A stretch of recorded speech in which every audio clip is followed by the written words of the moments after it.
Hello and welcome to this Ask the Expert activity in COPD. I am Dr. Surya Bhatt. I'm a professor of medicine and endowed professor of airways disease in the Division of Pulmonary, Allergy and Critical Care Medicine, as well as the director of the Center for Lung Analytics and Imaging Research at the University of Alabama at Birmingham.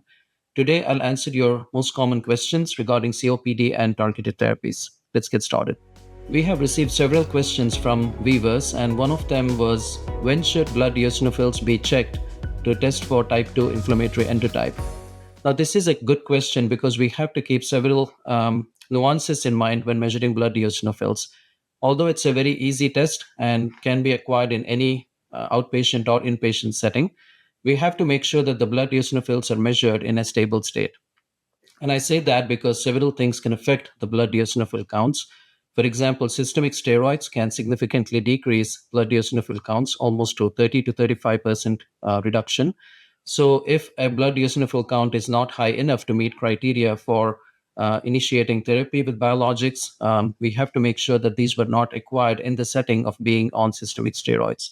And the effect of systemic steroids, even when patients are off steroids and have completed treatment, say for an exacerbation, the blood eosinophil levels may not return back to baseline up to several weeks. So we have to make sure that they're in a stable state 4 to 6 weeks after completion of steroids for an exacerbation before measuring blood eosinophils. And then the question also arises, are these levels stable? Can we use levels that were measured in the stable phase a little while ago? And how far back in time can we go? There is plenty of data to inform us. So the blood eosinophil counts are reasonably stable. So if you measure them repeatedly over time, of course they fluctuate. If you measure during different times of the day, they fluctuate. But overall, the levels are quite repeatable, especially for those who have blood eosinophils of 300 and above. So in studies, it has been found that if you repeat blood eosinophil counts, say about a year later, in people with greater than 300 eosinophils, uh, greater than 300 cells per microliter, the stability is around 62% to 82%. So it is quite stable, and the interclass correlation coefficient for repeated measurements of blood eosinophils is 0.84. Now, that is much better than hemoglobin A1C and cholesterol, which we take for granted when we make these kind of measurements. So I think this is a good blood biomarker. There are also studies indicating that if you measure blood eosinophils at 6 months and at 12 months, they're quite repeatable. So you can use values even up to 12 months ago with about a 60 to 80% repeatability. And a recent study also found that if you measure blood eosinophils 2 years apart, there is about a 60% repeatability. So I think this is a quite repeatable blood biomarker, and you can go back in time safely for about a year, maybe even up to 2 years. The next question we received was, can we use pheno to identify patients with type 2 inflammation? Yes, this is a good biomarker. It's easy to measure. It's a point of care test. It's relatively inexpensive. And it does reflect ongoing type 2 inflammation, especially along the IL-4, IL-13 pathways, and more so along the IL-13 pathway. So pheno is a good marker for type 2 inflammation. There are some nuances to keep in mind when measuring pheno. This has been used in asthma for a really long time, and any level greater than 25 parts per billion, and especially 50 parts per billion, is thought to be high and indicative of ongoing active type 2 inflammation in the lungs. In COPD, there are some things to remember. One is pheno is affected by smoking cigarettes. So we have to keep that in mind. So pheno can decrease in the setting of active smoking. But there are clinical trial data now suggesting that using a lower pheno cutoff of 20 parts per billion in COPD is indicative of a good response to anti-inflammatory therapy, including biologics. So in the Boreas and Notice studies, for which the pooled analysis is now available and published in the Lancet Respiratory Medicine, if individuals had a pheno level of greater than 20 ppb in the setting of 300 eosinophils or greater, then the response overall, as you remember, for the Boreas and Notice trial pool data was a 32% reduction in exacerbation frequency, whereas when individuals had pheno greater than 20, there was a 46% reduction in exacerbation frequency. There were similarly high improvements in lung function of almost 140 mils compared to 82 mils overall in those with pheno greater than 20 ppb. So I think you can use pheno.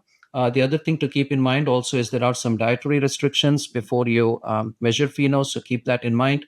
And also, if individuals are on systemic steroids, either oral or IV steroids, then the pheno level can decrease almost up to 50% in those settings. So keep those in mind when interpreting it. If the pheno is high in the setting of steroids, then is probably even more predictive of a good response. But if the pheno is low, but you still suspect type 2 inflammation, you may want to repeat these tests in the setting of taking them off steroids if it is safe to do so. The next question we got was, given the response to dupilumab in clinical trials, did these patients also have asthma? Both the trials, Boreas and Notice, which were testing dupilumab for type 2 inflammation in COPD, took extensive care to exclude patients with asthma. Any hint of asthma, either in childhood or later in life, was strictly excluded from the trials. And the standard inclusion criteria for COPD were used. So all individuals had to have partially reversible or non reversible airflow obstruction in the setting of having a background history of cigarette smoking. And also, there is plenty of data to suggest that patients with asthma and COPD are different. Yes, there is some overlap in that some individuals can have type 2 inflammation, can have high blood eosinophil counts, but the mechanisms of and the pathophysiology of the disease is reasonably different.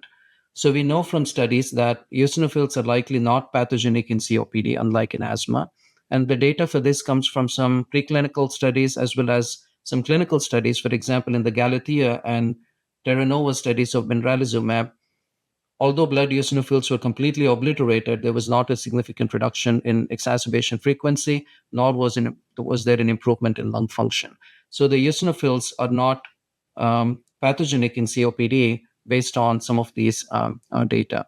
There is also information now that the type of circulating blood eosinophils are different in asthma and COPD. There was one study which looked at CD62 and Siglec-8 and looked at how many of the blood eosinophils were resident eosinophils versus inflammatory eosinophils. Inflammatory eosinophils have higher levels of Siglec-8 and CD62. And in this study, they found that 25% of the circulating eosinophils were inflammatory in asthma as compared to less than 0.5% of inflammatory cells circulating in COPD. Also, I think overall in the clinical trials, the treatment response was quite outstanding compared to other COPD trials. But compared to asthma, the treatment effect was much lower. So if these were mostly asthma, we would have expected a much bigger clinical improvement. So I think all these lines of data suggest, and the care taken by the investigators to exclude people with asthma, that these are all people with COPD and not asthma. We also got a question on how soon should you expect to see benefits of biologic therapy. Both in Boreas and Notice, the benefits were quite quick and reached very high levels very quickly.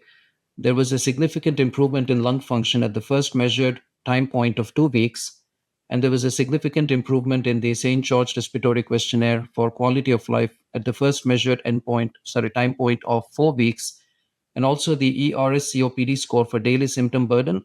Within 2 weeks, there was a marked improvement compared to placebo.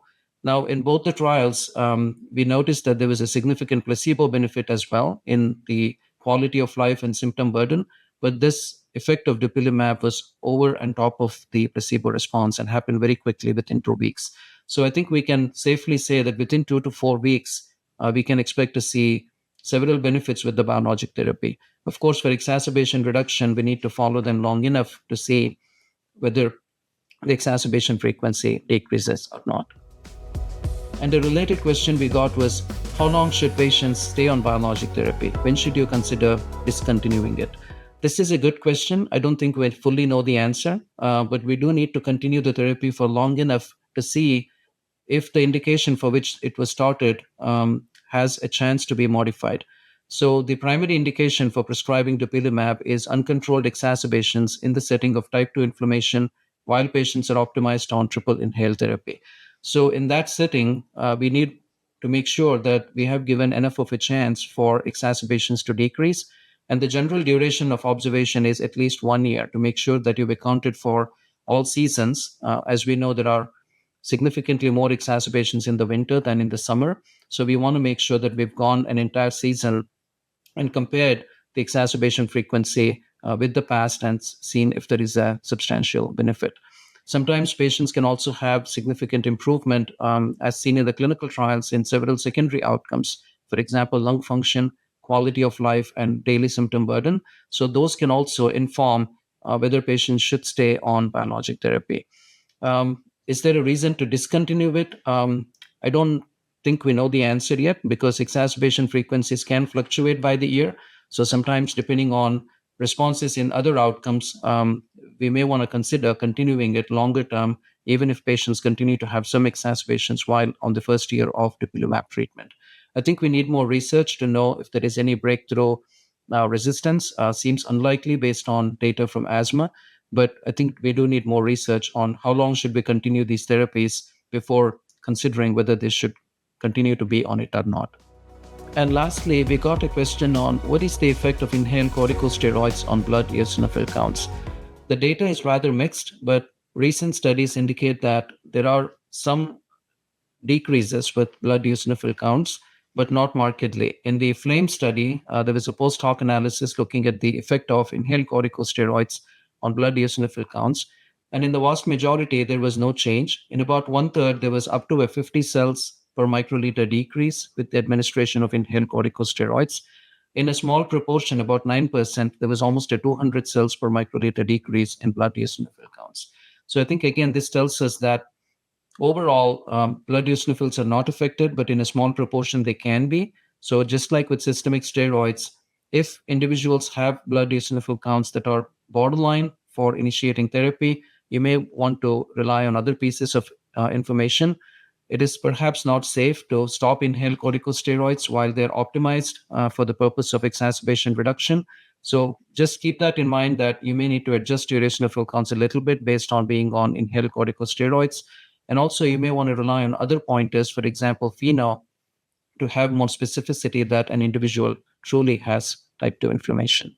Thank you for joining me today. I hope you found this Ask the Expert session helpful. For more educational resources and links to other CME activities, please visit www.exchangecme.com.